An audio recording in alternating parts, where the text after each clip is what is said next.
Welcome back to the 6th Gear Garage. In this video, we'll show you that it's easier than you think to change the rear wheel bearing on this E39 5 Series. Special thanks goes out to Ties Motorsport. Check them out for all your genuine BMW parts. The parts you'll need from BMW are wheel bearing, axle nut, and 4 E14 Torx bolts.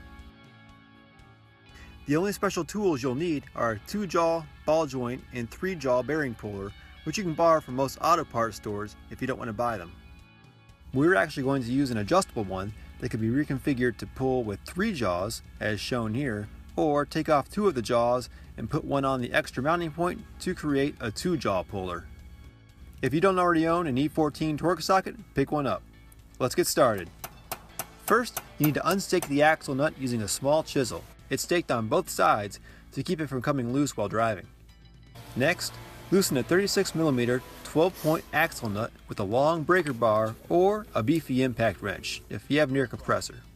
My old impact did not cut it. We left the wheel on without the center cap to do those steps rather than holding the brake. The weight of the car and the wheel on the ground is an easy way to keep the hub from turning while loosening the axle nut. Now set the e-brake and loosen the 6mm hex bolt holding on the rotor.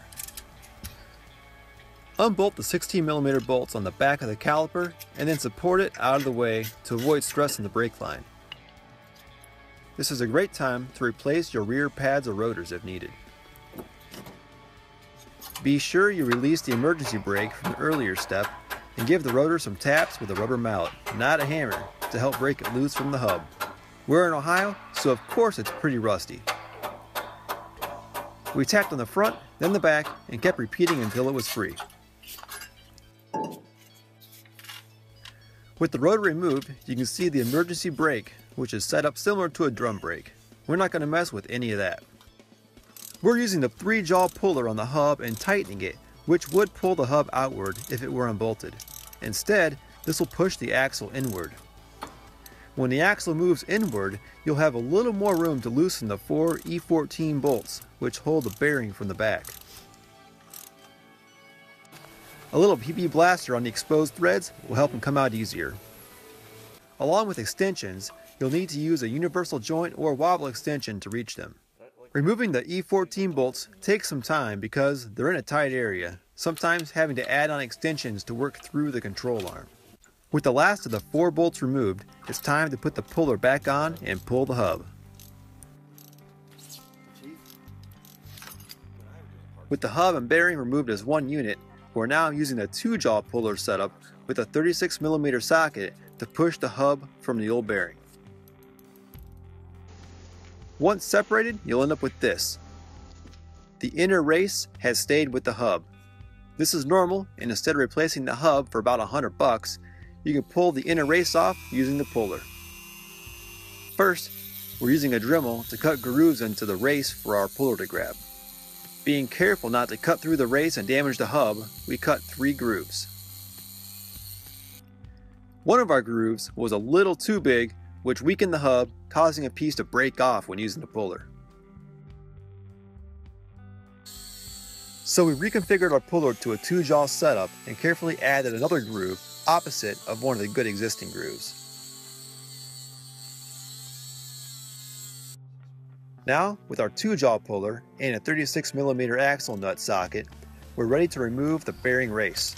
It did take a couple tries to get the grooves to match the profile of the puller's jaws. You could also use a bearing separator on this step to possibly grip the race better, but we didn't have one and it would have been one more tool to rent or buy.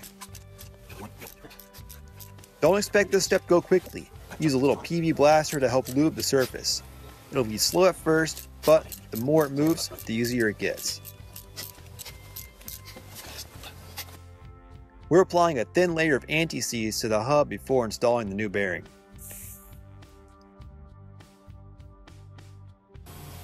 Using the old bearing race on top of the new bearing so that the new bearing isn't damaged, we're giving it some taps with a hammer to get it started. Then, using a 3-jaw puller, we put a Crescent Wrench on top of the old bearing and slowly pressed the new bearing assembly on.